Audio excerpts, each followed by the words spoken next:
Les lecteurs réseau audio à la boutique d'Eric.com, c'est au cœur de notre catalogue. Mélanie, tous les jours, par téléphone ou dans le showroom, tu présentes des lecteurs réseau entre 500 et 1000 euros. L'offre est bien occupée par Bluesound, Cambridge, Eversolo. Pour autant, le Node commence un peu à vieillir. Le Eversolo, c'est un vrai couteau suisse très complet. Et puis, on a le CX-N100 qui est vraiment sur le haut du budget.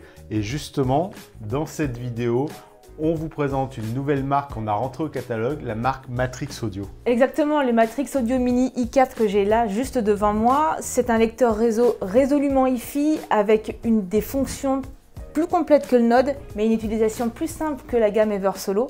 Alors chez nous à la boutique d'Eric.com, un lecteur réseau c'est la partie de streaming, mais aussi la partie de conversion, donc il inclut obligatoirement un DAC. On vous retrouve tout de suite après le générique avec Mélanie pour une découverte et un test complet du Matrix Audio Mini i4.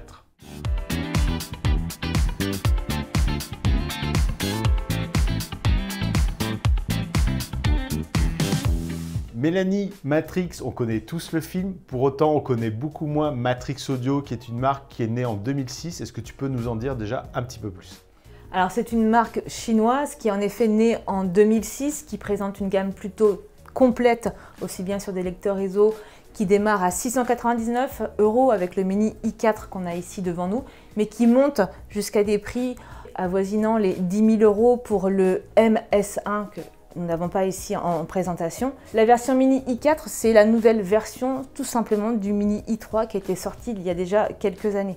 Donc si tu remarques, voilà, c'est une marque plutôt premium dans un châssis tout alu, très compact, seulement 5 cm de hauteur avec des arêtes franches. Donc il y a vraiment un souci du design et de la qualité aussi bien audio du composant que du châssis. Voilà. Et puis ce qui nous a plu, on le comparait tout à l'heure au Node, c'est que toute la gamme a d'entrée de jeu un écran tactile pour piloter le produit. Oui, tout à fait. Justement Mélanie, voilà, ce qui caractérise les produits Matrix Audio et qui nous a séduit tout particulièrement sur le modèle Mini i4, c'est son écran tactile. Est-ce que tu peux justement présenter les différentes manières dans lesquelles on va interagir avec le produit pour soit choisir ses musiques, soit même affiner, régler le produit? L'écran tactile proposé par le Mini i4 te permet d'accéder aux sources que tu possèdes, de pouvoir visualiser aussi tout ce qui est en cours de lecture, donc les jaquettes des albums et des morceaux qui sont lus, mais aussi tu accèdes à certains filtres numériques qui te permettent d'affiner en fait selon tes goûts musicaux, si tu préfères plus de graves, moins de graves, ou une meilleure présence des voix ou des aigus. Donc là-dessus, tu pourras éventuellement affiner chaque morceau. Mélanie, sur le Mini i4, donc l'écran tactile va permettre de commander le produit. De quelle manière cela se passe donc pour naviguer sur l'écran, c'est très simple, tu peux swiper de droite à gauche et du coup tu accèdes aux sources externes que tu peux brancher directement sur l'arrière de l'appareil, tout comme à la gestion du volume. Et tu as même une possibilité d'avoir 2 touches sensitives sur le côté de l'écran qui sont activables ou non pour pouvoir en fait gérer aussi cette navigation sur l'écran.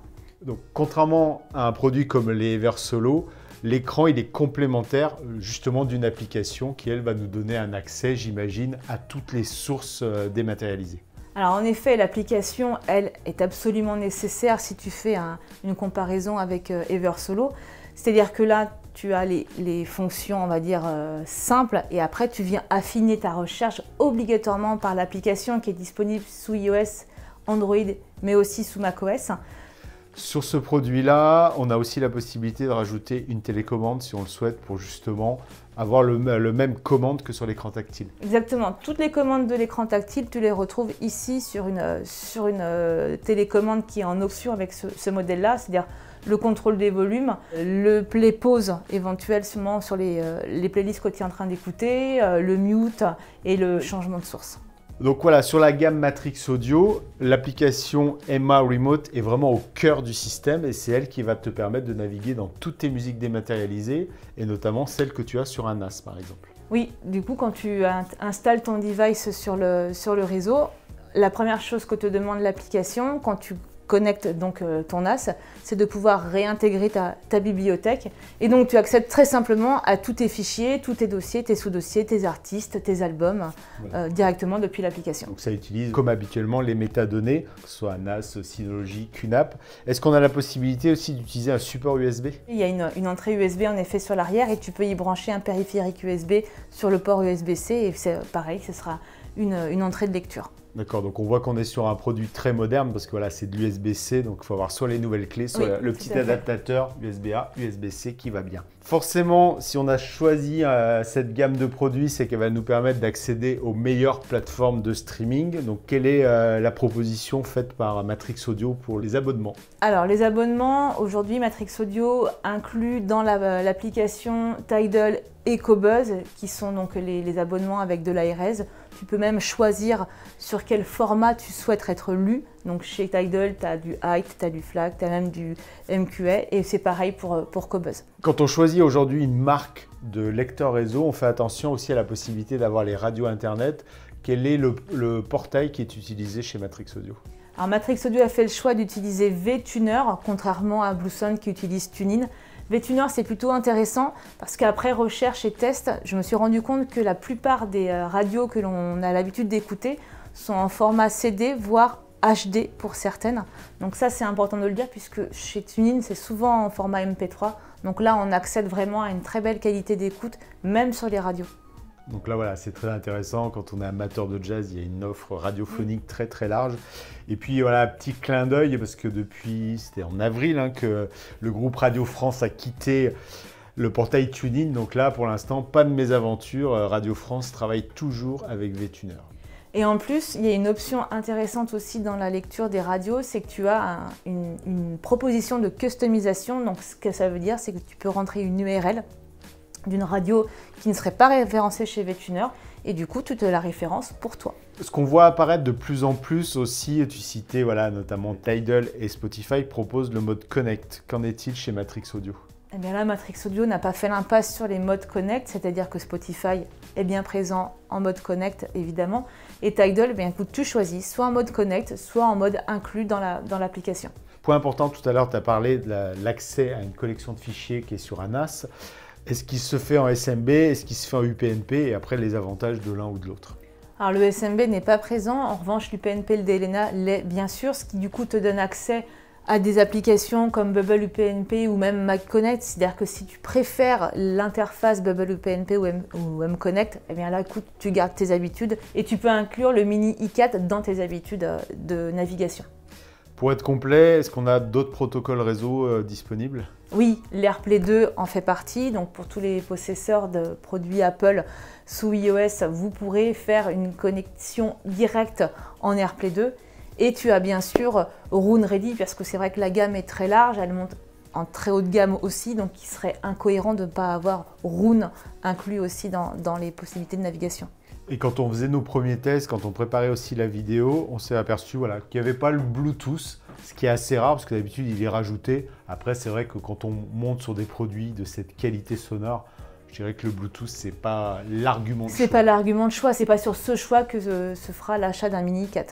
Ce lecteur réseau Mini i4, il inclut la partie streaming, un DAC. Quelles sont justement les possibilités de branchement numérique, analogique, parce que je vais forcément venir le plugger sur mon ampli hi-fi. Alors tu as deux types de sorties analogiques et ça c'est intéressant puisque Matrix Audio a fait le choix d'inclure du RCA, ce qui est très logique et la connectique on va dire évidente sur un lecteur réseau. Mais ils ont aussi pensé aux amplis plus haut de gamme avec une sortie XLR. Donc voilà, là on se positionne quand même sur un lecteur réseau plutôt très hi-fi. Au niveau de sa préamplification, parce qu'il y a des sorties analogiques, on a la possibilité d'être en sortie variable et fixe. Vous nous posez toujours la question dans les commentaires, comme ça vous avez déjà la réponse. On a un DAC audio intégré. Donc forcément, pour sortir en analogique, est-ce que j'ai la possibilité aussi de l'adresser avec des sources numériques? Alors tu peux en effet adresser de nombreuses sources numériques puisqu'il dispose d'une entrée USB-B, mais aussi d'une entrée optique, d'une entrée coax et même d'une entrée HDMI ARC. Donc là, clairement, tu peux mettre une platine, tu peux mettre une télé et tu peux même, dans l'absolu, t'en servir comme DAC, et en mettant un streamer en USB-B. D'accord, donc on a une approche à la fois lecteur réseau et hub sur lequel on va pouvoir centraliser beaucoup de choses, Voilà. Son téléviseur, sa platine CD, une Apple TV et autres. Point très important, on l'a parlé tout à l'heure, l'USB-C, il est uniquement pour les supports USB. Donc toute source depuis un ordinateur, faudra un câble par exemple sur un Mac USB-C, USB-B. On parle de lecteur réseau, donc il y a un préamplificateur Hi-Fi et il me semble que dans ces connectiques, on a même la possibilité d'utiliser ce préampli Hi-Fi. Ouais, tu as carrément raison, il y a une entrée RCA, donc c'est quelque chose d'assez rare sur ce type de produit, de proposer une entrée analogique qui te permet du coup de brancher même une platine CD en analogique ou une platine vinyle préamplifiée bien sûr, puisque ce n'est pas une entrée phono sur ce type de produit. Donc il y a bien un préampli Hi-Fi que tu peux utiliser directement sur cette connectique. Le Mini i4, il dispose d'un streamer. Est-ce que je peux aussi utiliser mon DAC externe ou un ampli DAC avec lui? Eh bien non, là c'est pas possible, clairement non, puisqu'il n'y a pas de sortie numérique. Donc il y a bien des entrées, mais aucune sortie numérique, exclusivement de l'analogique. Donc sur le Mini i4, tu dois utiliser le DAC intégré. Voilà, donc on le voit déjà, hein, ce produit-là, nous en tout cas, il nous plaît parce qu'à 699 €, on est vraiment sur un lecteur réseau hyper complet, tout intégré, streamer et DAC donc. La grande question, et c'est tout le temps écrit dans toutes nos fiches produits sur la boutique d'Eric.com, mais voilà, on le sait, nos acheteurs, nos clients sont très attentifs à la puce. Donc auprès de qui s'est fourni Matrix Audio pour le convertisseur numérique analogique? Alors Matrix Audio a fait le choix d'intégrer une puce de conversion Sabre. Alors c'est la ESS 9039Q2M. Elle décode du 24768 et va même jusqu'au DSD 512. C'est la dernière génération de puces proposée par Sabre aujourd'hui. Donc là, on voit clairement qu'on est sur une plateforme numérique qui va avaler toutes les plateformes de streaming et même tous nos fichiers audio, y compris la très très haute qualité. Exactement. Donc bien évidemment, sur la télé d'Eric, sur le blog, quand on choisit un produit, on fait deux choses. On le met en route pour s'assurer que ce soit un produit très simple à vivre. Et là, on a vraiment été séduit par son écran tactile, son application, et on l'écoute. Donc à l'écoute, sur un produit, voilà, comme on l'a dit, qui est positionné dans les 500 à 1000 €, qu'est-ce que rend la musique par ce produit?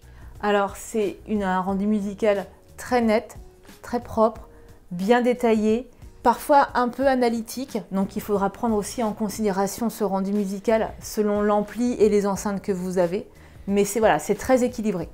Alors effectivement, c'est souvent la caractéristique aussi des puces de conversion Sabre, même si encore une fois, la puce fait un job, mais ça va dépendre de la manière dont c'est implémenté autour. Mais c'est vrai que nous, on a eu des écoutes musicales très agréables quand on l'a associé au Marantz modèle 50, un ampli de classe AB, avec l'autre ampli de classe AB qu'on apprécie beaucoup en ce moment, c'est le CXA81 MK2 de chez Cambridge. Donc c'est vrai que là, j'ai trouvé que l'association était très bonne entre ce côté très naturel, presque chaleureux qu'apportent certains amplis de classe AB et justement ce côté très précis. Détail qu'apporte Matrix Audio. Quand on enrichit notre catalogue avec une nouvelle marque et plus particulièrement avec le Mini i4, on voit de quelle manière on va pouvoir l'insérer déjà dans notre gamme, c'est ce qu'on disait en introduction, le comparer et voir si c'est cohérent en termes de fonctionnalité, budget et qualité musicale avec nos références qui sont plébiscitées par les clients. Donc par exemple, le Blue Swan Note 2021, donc ça fait déjà plus de 3 ans qu'on le propose et qui plaît beaucoup dans son positionnement tarifaire. Comment se positionne ce Mini i4 de Matrix Audio? Le Node aurait quelques avantages si tu souhaites faire du multi-room, puisque Matrix Audio est vraiment orienté très Hi-Fi, donc fais l'impasse sur cette option-là. Si tu as un abonnement de Deezer et Amazon Music, il est certain que Matrix Audio ne les proposant pas, tu vas t'orienter plus facilement vers un Node qui est dans la même gamme de prix. Et si tu souhaites éventuellement utiliser absolument le DAC externe ou le DAC de ton ampli, comme dit précédemment, Matrix Audio proposant exclusivement des sorties analogiques, le Node sera la plébiscité. En revanche, le Node, il est quand même un peu plus cheap au niveau du design et des composants. Il accuse le poids des ans. Exactement. Donc il n'y a pas d'alu brossé, il est peut-être un petit peu moins design, il n'y a pas d'écran, ça c'est clairement le gros avantage du Mini i4, et il a moins de connectiques comme toutes celles que l'on vient d'évoquer ensemble. Voilà, donc je dirais là on a un très bon compromis entre un excellent lecteur réseau avec le Mini i4 et ce côté hub numérique pour venir tout brancher dessus aussi. Exactement. Et au niveau du rendu musical, on a fait nos tests, on les a fait ensemble. Et c'est vrai que, comme tu dis, le Node accuse peut-être le poids des années et une ancienne puce de conversion. Donc le Mini i4, de suite, il est plus aéré, il est mieux spatialisé et il y a quand même une meilleure incarnation des voix. Ce que j'aime bien quand on compare, c'est qu'on commence par le Node qu'on connaît, on met le Mini i4 et on revient sur le Node. Et effectivement, ce que j'ai senti tout de suite, c'est que le Node propose une scène sonore un peu plus tassée. Oui. Donc là, un chouette produit, un chouette positionnement sur le Mini i4. Depuis un an, le Eversolo DMP A6 cartonne vraiment et il séduit énormément avec son écran tactile. Il est plus cher que le Mini i4. Donc comment on se positionne justement? La différence de prix, comme tu viens de l'évoquer, chez Eversolo, se justifie éventuellement avec un écran de contrôle qui est plus grand et qui va aussi plus loin dans les fonctions, puisque comme on le disait tout à l'heure, tu peux accéder à tes sources et au volume depuis cet écran. Chez Eversolo, là tu peux carrément naviguer dans tes fichiers, même faire des recherches, donc on est plus proche d'une utilisation comme un écran de smartphone chez Eversolo, ce qui n'est pas le cas chez Matrix Audio. Chez Eversolo, tu as aussi la possibilité d'avoir une mémoire interne avec un disque SSD et tu peux même ripper en ajoutant un drive en USB-A à l'arrière. Donc ça, c'est des fonctions que Matrix Audio n'a pas souhaité en tout cas proposer sur ce modèle-là. Et chose aussi à souligner, il y a du Bluetooth chez Eversolo, mais il y a aussi du Wi-Fi, ce qui n'est pas le cas sur le Mini i4, puisque lui, il est exclusivement en réseau filaire. Donc ça, c'est important de le souligner. Qu'est-ce qui nous orienterait aussi sur le Mini i4 par rapport à Eversolo, donc les inconvénients du A6? Alors l'inconvénient du A6 qu'on retrouve souvent au téléphone, en tout cas avec nos clients, c'est que l'A6 n'a pas d'HDMI ARC. Donc c'est quand même une connectique aujourd'hui ultra demandée et recherchée, parce qu'après tout, c'est vrai qu'on peut sonoriser son téléviseur avec le système Hi-Fi. Donc elle est manquante chez le Eversolo et elle est présente chez le Mini i4. Donc ça peut jouer vraiment à la faveur du Mini i4. Il n'y a pas d'entrée analogique non plus chez Eversolo, ce qui est le cas là et on l'a souligné tout à l'heure ensemble.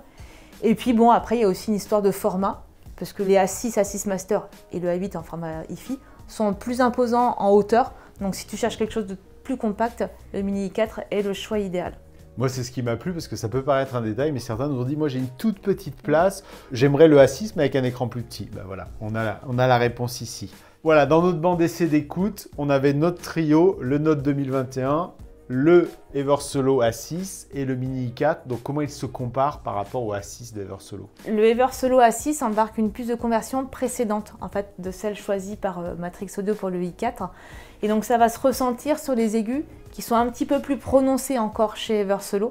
Donc il y a une sensation de détail mais un petit peu plus brillant dans les aigus et je trouve que Matrix Audio se positionne très bien au niveau du rendu musical qui est plus équilibré et plus doux. Et le dernier argument qui permet de faire le choix, c'est qu'on est très séduit par Eversolo pour ce côté très couteau suisse qui offre énormément de fonctions, cette couche Android. Mais là, l'avantage, c'est qu'on redescend vraiment dans la simplicité. Matrix Audio a son propre système, donc on ne voit pas du tout que c'est de l'Android. Et puis finalement, voilà, si on n'a pas besoin de toutes les fonctions d'un Eversolo et qu'on veut surtout lire sa musique, c'est ce qu'on apprécie sur ce produit-là avec un budget moindre. Avec Mélanie, dans cette vidéo, on voulait vous faire découvrir Matrix Audio, où on a une gamme très riche et qui nous séduit justement avec ses écrans tactiles. Moi, je trouve très pratique au quotidien de juste pouvoir gérer son volume sonore ou choisir sa source sans devoir prendre l'application. Ça, c'est vraiment très pratique. Et des lecteurs justement plus modernes, très complets comme on l'a évoqué, qui voilà, peuvent être qualifiés aussi de hub numérique analogique. Donc, je trouve ça très agréable au quotidien. Et Matrix Audio a eu la bonne idée en tout cas de créer une gamme parfaitement cohérente avec le Mini i4, mais aussi le Mini iPro 4 qui là, lui, propose un ampli casque et on peut aller monter encore en gamme avec le Element 2i qui propose là un DAC plus évolué et des horloges encore plus Hi-Fi. Je suis sûr que cette nouvelle marque suscite certaines questions chez vous. Eh bien, je vous retrouve dans les commentaires comme habituellement. Ces produits sont aussi en démonstration dans notre showroom à Écully, tout près de Lyon. Donc venez les manipuler, venez surtout les écouter.